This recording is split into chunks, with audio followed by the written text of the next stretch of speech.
2000년대 초반 떠올려 보면요. 겨울에 건조하니까 가습기 정말 많이 썼잖아요. 저도 뭐 아이 키울 때 또 제 피부 생각해서 밤새 틀어놓고 그랬거든요. 다 가족 건강 생각하는 순수한 마음이었는데 말이죠. 네, 맞아요.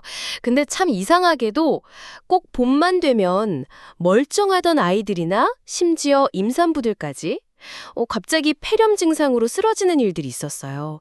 엑스레이를 찍어보면 폐가 하얗게 변해 있고 의사들도 이게 뭐지? 원인을 몰랐던 거죠.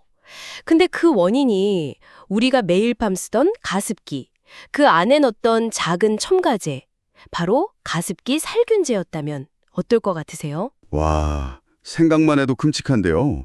오늘 저희가 바로 그 얘기, 대한민국 최악의 환경보건 참사로 기록된 가습기 살균제 사건을 좀 깊이 파헤쳐보려고 합니다. 네, 이게 공식 사망자만 해도 1,843명이고요. 피해 인정자는 6,000명이 넘습니다. 심지어 잠재적 피해자는 95만 명에 이를 수도 있다는 연구 결과까지 나왔죠. 95만 명이요? 아니, 어떻게 이런 제품이 무려 17년 동안이나 우리 가정에서 쓰일 수 있었던 걸까요? 저희가 오늘 여러분이 보내주신 여러 자료들을 바탕으로 이 비극의 진실을 한번 따라가 보겠습니다. 그 시작은 2006년으로 거슬러 올라가는데요. 서울의 한 큰 병원이었어요. 갑자기 숨쉬기 힘들어하는 아이들이 막 실려오는데 엑스레이 사진은 폐가 하얗게 변해 있고 폐 섬유화라는 진단은 내려지는데 도대체 원인이 뭔지 알 수가 없는 거예요. 뭐 바이러스나 세균 같은 것도 안 나오고. 치료도 안 듣고요. 네, 항생제, 항바이러스제 다 소용없고 아이들은 그냥 속수무책으로 세상을 떠나갔죠. 아, 근데 이게 2006년이 처음이 아니었다는 게 더 충격적이에요.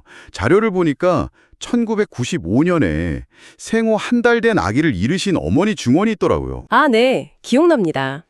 감기 때문에 가습기를 밤낮으로 틀고 가습기 메이트 살균제를 썼는데 이번 하루 만에 사망했다.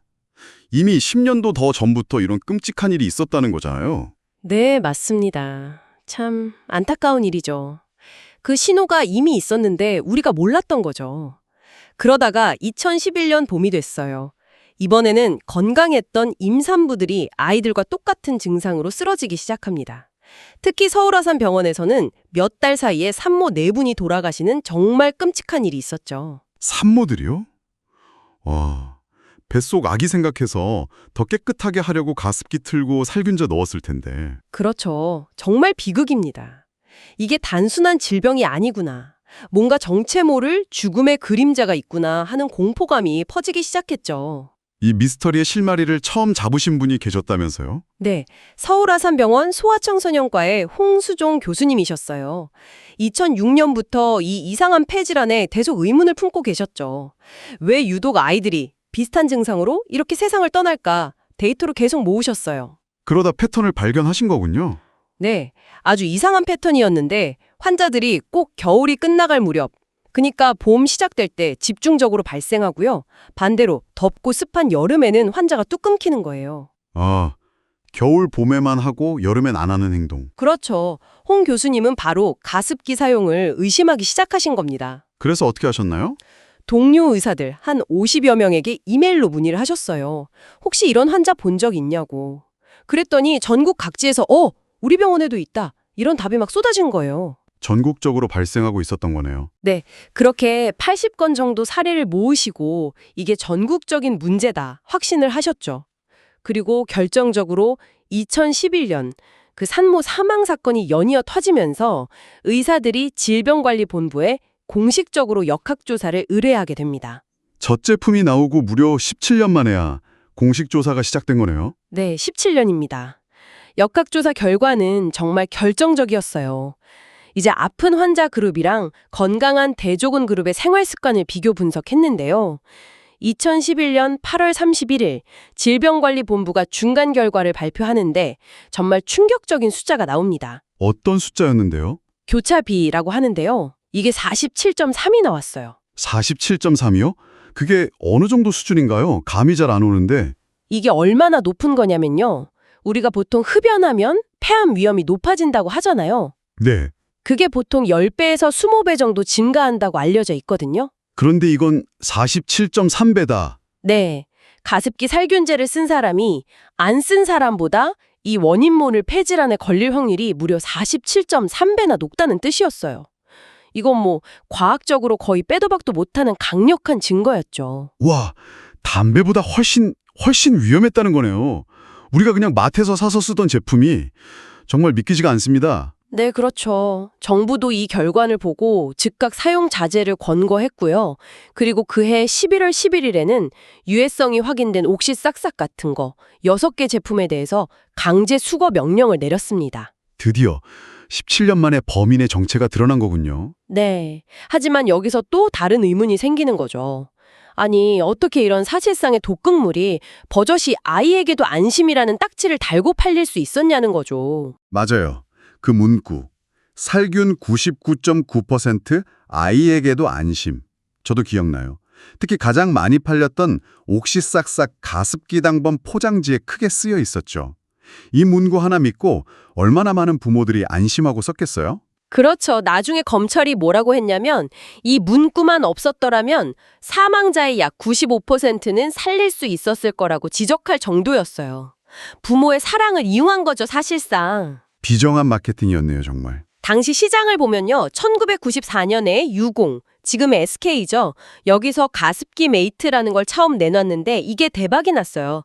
그러니까 옥시, 애경 같은 대기업들이 너도 나도 뛰어들고 심지어 롯데마트나 홈플러스 같은 대형 마트들도 자체 브랜드 PB 상품으로 막 출시를 했죠. 경쟁이 엄청 치열했겠네요. 네, 그래서 2011년에 판매 중단될 때까지 나온 제품 종류만 43종이고요. 팔린 개수가 거의 1,000만 개에 육박한다고 추정돼요. 1,000만 개요? 와, 그럼 진짜 거의 모든 집에 하나씩은 있었다고 봐도 되겠네요. 그렇죠. 그러니 살아남은 부모님들의 죄책감은 정말 이루 말할 수가 없었을 겁니다. 내가 그걸 왜 썼을까 하면서요. 그 아이에게도 안심이라는 말 뒤에 숨어있던 성분. 그게 뭐였죠? 바로 PHMG, 폴리헥사메틸렌 구아니딘, 그리고 PGH, 염화에톡시 에틸 구아니딘 같은 물질들이었어요. 이게 아주 강력한 살균 소독제 성분이거든요. 살균 소독제요? 어디에 쓰던 건데요, 원래? 원래 용도를 알면 더 충격적인데요. 카펫 세척할 때 쓰는 세정제, 공장에서 쓰는 항균제, 수영장 소독약, 심지어는 정화조 청소하는 약품 성분으로 쓰였어요. 정화조요? 그런 걸? 가습기에 넣어서 공기 중에 뿌리고 우리가 그걸 마셨다는 거잖아요. 네, 그렇죠. 그걸 흡입한 겁니다. 이 물질들이 폐로 들어가면 어떤 일이 벌어지냐면요. 쉽게 비유하자면 우리 폐가 스펀지 같다고 생각해 보세요. 수백만 개의 작은 공기 주머니, 폐포로 이루어져 있잖아요. 네. 이 독성 입자가 폐포로 싹 들어오면 우리 몸의 면역 세포들이 염증 반응을 일으켜요. 이건 정상적인 방어작용이죠. 근데 문제는 이 염증 반응이 멈추질 않는 거예요. 정상적이라면 염증이 생겼다가 치유가 되어야 하는데 그 치유 스위치가 고장나 버린 거죠. 아, 계속 염증만 생기는. 네, 새살이 돋을 틈도 없이 계속 상처에 딱지만 생기는 것처럼 폐 조직이 점점 딱딱하게 굳어가는 겁니다. 이걸 폐섬유화라고 부르죠. 스펀지가 돌덩이처럼 변하는 거네요. 맞습니다. 결국엔 폐가 기능을 잃고 숨을 쉴 수 없게 되는 거죠. 참 끔찍한 과정입니다. PHMG, PGH 말고 다른 성분도 문제가 됐었죠? 네, 나중에는 SK케미컬이나 애경 제품에 주로 쓰였던 CMIT, MIT라는 성분도 유해성 논란이 크게 일었습니다. 아니 근데 어떻게 이런 위험한 물질들이 그렇게 오랫동안 시중에서 팔릴 수 있었던 걸까요? 법에 무슨 구멍이라도 있었던 건가요? 네, 결정적인 허점이 있었습니다. 1991년에 제정된 유해화학물질 관리법이라는 게 있었는데요. 여기에 두 가지 큰 문제가 있었어요. 어떤 문제였죠? 첫째는 이 법이 만들어지기 전부터 이미 사용되고 있던 화학물질들, 예를 들면 방금 말씀드린 CMIT, MIT 같은 기존 화학물질들은 유해성 심사를 면제해줬어요. 그냥 프리패스였던 거죠. 아, 옛날부터 쓰던 거니까 괜찮겠지 하고 넘어갔군요. 네, 그리고 두 번째 허점이 정말 치명적이었는데 PHMG나 PGH처럼 새로 만들어진 신규 화학 물질의 경우에도요. 유해성 심사를 하긴 했는데 주로 먹었을 때 경구 독성이나 피부에 닿았을 때 경피 독성의 위험성 위주로만 봤다는 겁니다. 네, 잠깐만요. 가습기 살균제는 흡입하는 제품이잖아요. 공기 중에 뿌려서 우리가 숨쉬는 건데. 그렇죠. 가장 중요하고 위험할 수 있는 흡입 독성, 즉, 들이마셨을 때 얼마나 위험한지에 대한 실험은 의무사항이 아니었어요. 아니, 그게 말이 되나요? 칼날은 안 보고 칼등만 만져보고 안전하다고 한 거나 마찬가지잖아요. 정확한 비유십니다. 더 큰 문제는 원래 액체 상태로 쓰던 세정제 같은 것을 가습기에 넣어서 공기 중에 뿌리는 에어로졸 형태로 사용 방식이 완전히 바뀌었는데도 이럴 경우 안전성을 다시 검토해야 한다는 규정 자체가 없었어요. 아, 그러니까 용도가 바뀌었는데도 재검사를 안 했다는 거군요. 네, 정부 부처들은 서로 책임만 떠넘기기 바빴죠. 환경부는 이건 유독물 아님 이렇게 판단했고 산업통상자원부는 이건 공산품이니까 우리 소관 아님 이러면서 안전관리 대상에서 빼버렸고요. 총체적 부실이네요. 기업들은 아마 이런 법의 허점을 알고 있었을 가능성이 높아요. 그래서 의도적으로 비용이 많이 드는 흡입독성 실험을 건너뛴 것으로 보입니다. 법의 구멍도 문제지만 기업들은 정말 몰랐을까요? 아이에게도 안심이라고 광고까지 하면서 팔았는데 정말 몰랐다고 할 수 있을지, 아니면 알면서도. 그 점이 정말 중요한 포인트인데요. 가장 많은 피해자를 낸 옥시, 그러니까 지금의 옥시레킷 벤키저의 경우에는요. 제품이 출시된 직후인 2001년경부터 이미 제품의 위험성을 인지하고 있었을 가능성이 매우 높다는 정황들이 드러났습니다. 2001년이요. 그렇게나 빨리요. 어떤 정황이었죠? 자사 홈페이지에 고객 상담 게시판이 있었는데 거기에 2001년부터 꾸준히 부작용을 호소하는 글들이 올라왔어요. 이 제품만 쓰면 아이가 기침을 해요.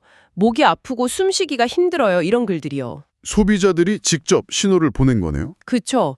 기업이 위험성을 인지할 수 있는 아주 명백한 초기 신호였는데 옥시는 이걸 완전히 무시했습니다. 무시했다고요? 네.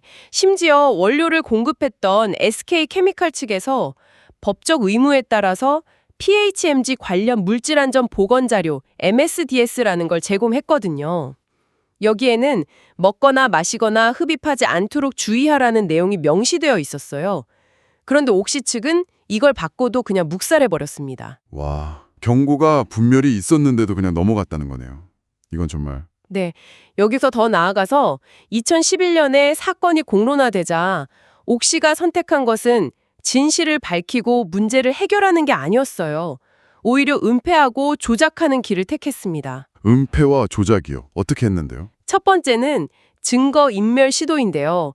검찰 수사가 시작되기 직전에 지난 10년간 홈페이지에 쌓여있던 그 수백 건의 부작용 호소글들, 그리고 SK케미칼에서 받았던 MSDS 자료 같은 것들을 아주 조직적으로 삭제하고 폐기해버렸어요. 아니, 증거를 없앴다고요? 그건 명백한 범죄 아닌가요? 그렇죠. 범죄 은폐 시도죠. 그리고 두 번째는 더 악랄했는데 전문가들을 돈으로 매수해서 연구 보고서를 조작하려고 했습니다. 전문가 매수요? 네. 사건이 커지니까 2011년 이후에 서울대 수의대 조명행 교수팀, 또 호서대 요일제 교수팀에게 각각 수억 원대의 연구 용역을 맡겼어요. 그런데 이 용역비 외에도 교수들 개인 계좌로 수천만 원씩 자문료라는 명목의 뒷돈을 찔러줬습니다. 뒷돈까지 주면서 뭘 시킨 건가요? 옥시에게 불리한 실험 결과를 보고서에서 빼달라고 한 거죠. 예를 들어서 임신한 쥐에게 가습기 살균제를 노출시키는 실험을 했는데 태어난 새끼 16마리 중에 13마리가 죽었어요. 아주 치명적인 결과잖아요. 그렇죠. 직접적인 연관성을 보여주는. 네, 이런 결정적인 데이터를 최종 보고서에서 고의로 누락시킨 겁니다. 그리고는 최종 결론에다가는 가습기 살균제와 폐 손상 사이에 인과관계가 명확하지 않다. 이런 식으로 허위 결론을 써넣게 했죠. 연구 결과를 조작했다는 거네요. 생명이 달린 문제인데. 네, 그렇게 조작된 보고서는 나중에 수사나 재판 과정에서 큰 혼란을 야기했고 진실 규명을 지연시키는 데 악용됐습니다. 시간만 질질 끈 거죠. 이 과정에 혹시 법무법인 로펌 같은 것도 관여했다는 얘기도 있던데요? 네, 맞습니다. 이런 은폐와 조작 과정 전반에 걸쳐서 국내 최대 로펌인 김앤장이 법률 대리인으로 깊숙이 개입했다는 의혹이 강하게 제기됐습니다. 정말 조직적으로 움직였네요. 근데 그렇게까지 하면서 책임을 회피하려고 한 이유가 뭘까요? 뻔뻔하게 책임을 회피하려는 모습도 보였는데요. 검찰 의견서 같은 데다가는 폐 손상은 살균제 때문이 아니라 황사나 꽃가루 아니면 소비자가 가습기 관리를 잘못해서 그런 걸 수 있다. 이런 황당한 주장을 하기도 했고요. 피해자 탓을 했다고요? 네. 심지어 영국에 있는 본사에서는 이건 한국인에게만 나타나는 좀 특이한 유전 질병 같은 거 아니냐, 이런 뉘앙스로 책임을 회피하려고 시도하기도 했어요. 인종차별적인 발언까지. 네. 그리고 당시 외국인 대표였던 존리 같은 사람들은 재판에서 나는 한국어를 몰라서 아이에게도 안심이라는 문구의 심각성을 몰랐다, 이렇게 변명을 했거든요. 근데 재판부가 이걸 또 받아들여서 무죄 판결을 내리기도 했습니다. 와, 듣고 보니 이건 단순한 실수가 아니라 정말 치밀하게 계산된 악행이라는 생각이 드네요. 진실을 밝히는 것보다 거짓말하고 돈으로 매수하고 법적으로 방어하는 게 더 싸다고 판단한 거 아닙니까? 정확히 보셨습니다. 수많은 사람들의 생명을 그냥 비용으로 취급한 거죠. 참담한 일입니다. 이런 거대 기업의 조직적인 기만에 맞서서 평범한 피해자들은 도대체 어떻게 싸울 수 있었을까요? 정말 막막했을 것 같은데요. 네. 기업도 국가도 외면한 진실을 밝히기 위해서 결국 거리로 나선 것은 힘없는 피해자들과 그 가족들이었습니다. 그분들이 가진 무기라고는 정말 눈물과 절규, 그리고 절대 잊지 않겠다는 그 약속뿐이었죠. 한 피해자 어머니께서 하신 말씀이 계속 귓가에 맴돕니다. 평생 질병에 시달려야 하는 우리 아이들은 아무 잘못 없습니다. 무해하다는 기업과 정부 말을 믿고 그걸 쓴 제가 죄인입니다. 기업과 정부도 제발 반성하고 진심으로 사과해야 합니다. 얼마나 고통스러우셨을까요? 듣기만 해도 가슴이 미어지네요. 네. 그분들은 내 몸이 바로 증거다, 이걸 슬로건으로 내걸고 싸우셨어요. 산소통을 메고 휠체어를 타고 직접 거리 시위에 나섰습니다. 이미 망가져버린 자신의 폐, 끊이지 않는 기침 소리, 수술 자국 그 자체가 가해기업의 거짓말을 반박하는 가장 강력한 증거였던 거죠. 자신의 고통을 증거로 삼아서 싸우신 거네요. 2년 7월에 첫 공식 기자회견을 열고 사과를 요구하기 시작했고요. 이후에 삭발투쟁, 국회 앞에서의 단식 농성, 심지어는 영국에 있는 옥시 본사까지 찾아가서 항의 시위를 벌였습니다. 내 아이를 살려내라, 그 절규가 영국 거리에도 울려 퍼졌죠. 정말 처절하고 외로운 싸움이었겠네요. 네, 그렇습니다. 그런데 그분들의 그 끈질긴 싸움이 결국 세상을 움직이기 시작했습니다. 어떤 변화가 있었나요? 2016년이었어요. 검찰 수사를 통해서 옥시가 벌여온 그 추악한 은폐와 조작 행위들이 하나둘씩 세상에 드러나기 시작하자 국민들의 분노가 정말 들끓기 시작했습니다. 그때 기억나요. 뉴스에서 계속 나왔었죠. 네. 그때 마침 유행하던 말들이 있었잖아요. 뭐 is 먼질, 멋이 중언디 이런 거요. 네네. 이런 말들과 결합해서 멋이 중언지도 모르는 저런 기업은 본때를 보여줘야 한다. 우리 소비자의 힘을 보여주자. 이런 여론이 막 확산되기 시작한 거예요. 그래서 불매운동으로 이어지는 거군요. 맞습니다. 2016년 4월 25일에 37개 시민단체가 광화문 광장에 모여서 대대적인 불매운동을 선언했습니다. 살인기업 옥시 제품 이제 사지도 말고 팔지도 맙시다. 이렇게요. 파급력이 컸나요? 네. 특히 온라인의 부모님들 커뮤니티를 중심으로 순식간에 퍼져나갔어요. 옥시 제품 리스트, 옥시 대신 쓸 수 있는 대체 상품 목록 이런 종모들이 막 공유되고 마트에는 항의 전화가 빗발쳤죠. 소비자들의 반응이 즉각적이었네요. 네. 결국 이마트, 롯데마트, 홈플러스 같은 대형 마트들이 줄줄이 옥시 제품 발주를 중단하고 매대에서 아예 빼버렸습니다. 불매운동 시작하고 불과 몇 주 만에 옥시의 주요 제품 매출이 절반 가까이 뚝 떨어졌어요. 제습제는 마이너스 53%, 표백제는 마이너스 38% 이런 식으로요. 와, 정반교단했네요. 소비자들이 보여진 가장 강력한 심판이었군요. 그렇죠. 소비자들의 힘이 얼마나 무서운지를 보여준 사례죠. 이런 국민적 분노에 국회도 움직였죠. 네, 그렇습니다.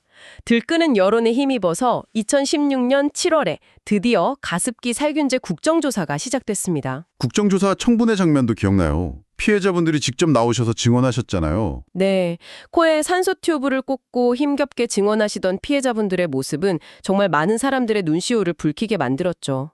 한 피해자분께서 이렇게 말씀하셨어요. 아픈 사람이 이렇게 나와서 제대로 치료 좀 해달라고 이렇게 이야기해야 하는 이 자체가 너무 분통 터집니다. 그 목소리는 더 이상 외면할 수 없는 절규였습니다. 결국 옥시도 무릎을 꿇었죠. 사과하지 않았나요? 네, 이런 거센 여론에 밀려서 결국 옥시 한국법인 대표가 공식 사과 기자회견을 열었는데요. 근데 그 자리도 순탄치 않았어요. 피해자들이 검찰 수사 시작되니까 이제 와서 쇼하는 거냐 이렇게 격렬하게 항의하면서 완전 아수라장이 됐었죠. 진정성이 느껴지지 않았던 거군요. 네, 심지어 그때 구속됐던 신현우 전 옥시 대표가 사과 기자회견을 하고 나서 변호인에게 내 연기 어땠어? 이렇게 물어봤다는 보도가 나오면서 국민들의 공분은 더 커졌죠. 연기라니 정말. 결국에는 피해자들과 국정조사단이 직접 영국 본사까지 찾아가서 항의한 끝에야 레킷 벤키저의 글로벌 CEO가 마지못해 본사 차원의 책임을 인정하고 공식적으로 사과를 했습니다. 하지만 너무나 늦은 사과였고 마지못해 하는 사과라는 비판을 피할 수는 없었죠. 참, 사과는 받았지만 이게 끝이 아니잖아요. 과연 정의는 제대로 실현되었을까? 가해 기업들에 대한 처벌, 그리고 피해자들에 대한 배상, 이 부분은 어떻게 진행됐습니까? 네, 그 부분이 여전히 가장 큰 숙제로 남아있는데요. 사법부의 판결은 솔직히 많은 피해자분들과 국민들이 보기에는 정의와는 좀 거리가 멀었다고 평가받습니다. 처벌이 약했나요? 네. 가장 책임이 크다고 할 수 있는 옥시의 신현우 전 대표 같은 경우 검찰은 징역 20년을 구형했는데 1심에서 7년, 최종적으로는 징역 6년이 확정됐습니다. 6년이요? 수많은 사람들의 목숨을 앗아갔는데. 그렇죠. 그리고 존니 같은 외국인 대표들은 아까 말씀드린 대로 무죄 판결을 받았고요. 다른 기업들은 어땠나요? SK케미칼이나 애경 같은 곳은요? SK케미칼과 애경의 대표들은 1심에서는 무죄 판결이 나왔었어요. 그러다가 참사가 벌어진 지 13년 만인 2024년에 열린 항소심에서야 겨우 금고 4년형을 선고받았습니다. 13년 만에요? 와, 네. 그 판결이 나오던 날 피해자분들은 법정에서 오열하면서 이게 나라냐고 절규했죠. 처벌 수위가 너무 낮다는 논란은 여전히 계속되고 있습니다. 피해 배상 문제는 어떻게 됐나요? 그것도 제대로 안 됐다고 들은 것 같은데요. 네, 피해 배상 역시 여전히 현재 진행형입니다. 정부가 피해 등급을 1단계부터 4단계까지 나눠놨는데 이 기준에 대한 논란이 계속 있고요. 특히 3단계나 4단계 판정을 받은 피해자들은 정부 지원이나 기업 배상에서 소외되는 경우가 많아서 개별적으로 힘겹게 소송을 진행하고 있는 상황입니다. 조정 노력은 없었나요? 2022년에 기업들과 피해자 단체들이 모여서 피해조정위원회라는 걸 만들어서 합의를 시도했었는데요. 안타깝게도 옥시와 애경 측이 최종 조정안 수용을 거부하면서 결국 또 무산되고 말았습니다. 아, 정말 길고 힘든 싸움이네요. 여전히 끝나지 않았고요. 그래도 이 끔찍한 비극을 통해서 우리 사회가 얻은 교훈이나 긍정적인 변화 같은 건 없었을까요? 뭔가 달라진 점이 있다면요. 네, 물론 이 비극이 남긴 긍정적인 변화도 분명히 있습니다. 외면할 수 없는 교훈이죠. 가장 큰 변화는 역시 화학물질 관리에 대한 법과 제도가 대폭 강화됐다는 점입니다. 어떤 법들이 생겼죠? 화학제품안전법이라든지 화학물질 등록 및 평가 등에 관한 법률, 줄여서 화평법이라고 부르는데요. 이런 법들이 새로 만들어지거나 크게 강화됐습니다. 특히 가습기 살균제처럼 공기 중에 뿌려서 사용하는 분사형 제품에 대해서는 흡입 독성 시험이 이제 의무화됐어요. 아, 그 허점이었던 흡입 독성 시험이 드디어 의무화된 거군요. 네. 그리고 제품에 들어간 모든 성분을 소비자가 알 수 있도록 표시하는 전성분 표시제 도입에 대한 논의도 이 사건을 계기로 아주 활발해졌습니다. 적어도 같은 실수가 반복되지 않도록 최소한의 안전장치는 마련된 셈이네요. 다행입니다. 네, 그렇습니다. 또 한 가지 중요한 변화는 기업이 고의나 아주 중대한 과실로 소비자에게 피해를 입혔을 경우에 실제 발생한 손해액보다 훨씬 더 큰 금액을 배상하도록 하는 징벌적 손해배상 제도 도입에 대한 사회적인 공감대가 크게 형성되는 계기가 되기도 했습니다. 기업의 악의적인 행동에 대해서는 더 큰 책임을 물어야 한다는 목소리가 커진 거군요. 맞습니다. 하지만 여전히 좀 우려되는 부분도 있는데요. 일부에서는 기업 활동이 위축될 수 있다는 논리를 내세우면서 이렇게 강화된 화학물질 규제를 다시 완화하려는 시도가 계속되고 있다는 점입니다. 그래서 안전을 위한 싸움은 아직 끝나지 않았다. 경계를 늦춰서는 안 된다. 이렇게 말씀드릴 수 있겠습니다. 네. 결국 돌아보면 가족의 건강을 지키려 했던 그저 평범하고 작은 마음이 기업의 끝없는 탐욕과 정부의 무책임, 그리고 어쩌면 우리 사회 전체의 무관심과 만나서 수천 명의 삶을 송두리째 파괴해버린 정말 우리 시대에 너무나 아픈 인재였다는 생각이 듭니다. 네. 이 가습기 살균제 참사는 우리 모두에게 정말 지울 수 없는 깊은 상처를 남겼습니다. 하지만 동시에 우리가 매일 사용하는 평범한 생활용품조차 얼마나 위험할 수 있는지에 대한 강력한 경고를 주었고요. 또 한편으로는 아무리 힘없어 보이는 평범한 시민들의 외침과 행동이라도 그것이 진실을 밝히고 세상을 바꿀 수 있다는 소중한 희망과 교훈을 남겨주었다고 생각합니다. 맞습니다. 어쩌면 이 비극은 지금 이 순간에도 다른 이름으로 또 다른 모습으로 우리 주변 어딘가에서 반복되고 있을지도 모른다는 생각을 하게 됩니다. 오늘 저녁에 집에 돌아가셔서 무심코 손에 드는 생활용품 뒷면에 적힌 작은 글씨를, 그 성분표를 한 번쯤 자세히 들여다보시는 건 어떨까요? 어쩌면 그 작은 관심 하나가 또 다른 비극을 막는 시작이 될 수도 있지 않을까 싶습니다. 결국 우리의 안전은 남이 지켜주는 것이 아니라 우리 스스로 지켜나가야 하는 것일지도 모르겠습니다. 한 번쯤 우리 모두 깊이 생각해 볼 문제가 아닐까 싶네요.